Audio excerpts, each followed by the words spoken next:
ভিক্ষুক আমাদের ক্লাসের মধ্যে চলে আসলো কিভাবে? দারোয়ানের চোখ ফাঁকি দিয়ে চলে আসছে মনে হয়। এই ছেলে, এইখানে ভিক্ষা দেওয়া হয় না, এটা একটা ক্লাসরুম। তোমার যদি ভিক্ষা নিতেই হয় তুমি নিচে ওয়েট করো, যাওয়ার সময় কেউ তোমাকে সাহায্য করে যাবে। ক্লাসরুমে বাধা দিও না, যাও যাও। বেচারা শখ করে আসছে, ওর অপমান করিস না। এই 20 টাকা দিয়ে দে না।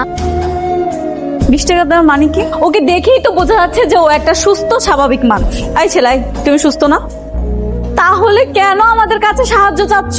তুমি রিক্সা চালাও, গ্যারেজে কাজ করো, ভাতের হোটেলে কাজ করো, কিছু একটা করে খাও। সুস্থ স্বাভাবিক মানুষ, মানুষের কাছে কেন সাহায্য চাবে তুমি? আমি তো এই জায়গায় কোনো সাহায্য চাইতে আসিনি। সাহায্য চাইতে আসেনি? তাহলে কেন এসেছো? আমি এই জায়গায় এসে ইফতেখার স্যারের লগে দেখা করতে। এসব ধান্দা আমরা বুঝি। যা ক্লাসেতে বের যা, বেরো। আর দেখিস না কেমন স্যান্ডেল পরে চলে আসে ক্লাসের মধ্যে। সবাই কেমন আছো? সবাই ভালো আছে। কে তুমি? ইফতেখার স্যারের লগে দেখা করতে আইছি। আমি তো ইফতেখার স্যার। আমার কাছে কেন এসেছো বলো? আপনি ইফতেখার স্যার? হ্যাঁ। আমি ভুবনপুর গ্রাম থেকে আইছি। এই যে একটা চিঠি আছে। আমার একমাত্র নাতি, আজ থেকে ওর সব দায় দায়িত্ব তোমার।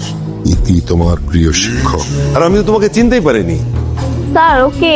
ও আমার প্রিয় শিক্ষকের একমাত্র নাতি। ও এখন থেকে তোমাদের সঙ্গে পড়াশোনা করবে। স্যার ওরে তো দেখতে ভিক্ষুক মনে হইছে, আর ও আমাদের সাথে প্রাইভেট ভার্সিটিতে পড়বে স্যার। ওকে দেখে খুব সাধারণ মনে হয়, তাই না? কিন্তু না, ও অসাধারণ ব্রিলিয়ান্ট একজন ছেলে। সেটা কয়েকদিন পরে তোমরা টের পাবে। তোমার সব কাজ আমি কমপ্লিট করে দিয়েছি। কালকে থেকে তোমার ক্লাস। এই চাঁদনি, এদিকে আয়। তোমার ও হচ্ছে আমার মেয়ে, ওর নাম চাঁদনি। চাঁদনি শোন, তুই বাসায় যাওয়ার সময় ওকে সঙ্গে করে নিয়ে যাবি, ঠিক আছে? আর আমার আরো একটা ক্লাস আছে, আমি শেষ করে আসছি। বাবা ও কি রে চাঁদনি, তুই না বলেছিলি তোর বাসায় খুব ব্রিলিয়েন্ট স্টুডেন্ট আসবে, তুই নাকি তার সাথে প্রেম করবি? এই তোর হবু বয়ফ্রেন্ড? আশ্চর্য দোস্ত, তোর মজা কেন নিচ্ছিস আমার সাথে? আমি কি করে বলবো বল? বাবা এরকম একটা খ্যাত গাইয়া ছেলে ধরে নিয়ে আসবে। চাঁদনি, এই চাঁদনি, চাঁদনি।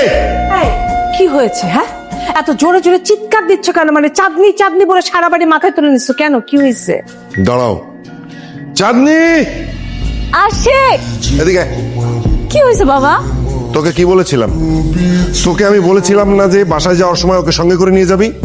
আনিসনি কেন? একা একা কেন চলে এলি? বাবা তোমাকে একটা জিনিস বুঝতে হবে, এই ছেলেটাকে আমার পছন্দ না। এমন একটা খ্যাত ছেলের সাথে আমি একই রিক্সা করে আসবো, এটা তো আমি কল্পনাও করতে পারতেছি না।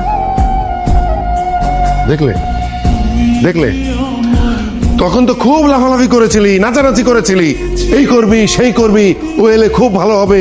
কেন এখন কেন পছন্দ হচ্ছে না তোমার? আর ধুত, শুধু কি তোমাকে বলেছে নাকি? ও তো আমাকেও বলেছে এই করবে সেই করবে, সঙ্গে যাবে।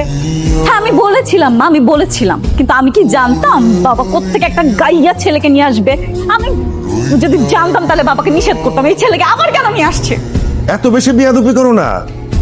স্টুডেন্ট হিসেবে তোমার চেয়ে ও অনেক বেশি ব্রিলিয়ান্ট, আর ওর যে যোগ্যতা আছে সেটা তুমি কোনো দিনই অর্জন করতে পারবে না। যাও। হ্যাঁ হ্যাঁ, তোমাদের যেহেতু এত ভালো লাগতেছে তাহলে তোমরা মাথায় তুলে নাচো, আমাকে এগুলোর মধ্যে ডাকবে না। কি যাবো? যা গিয়ে দেখ আমাদের বাসায় নতুন আপদ এসেছে।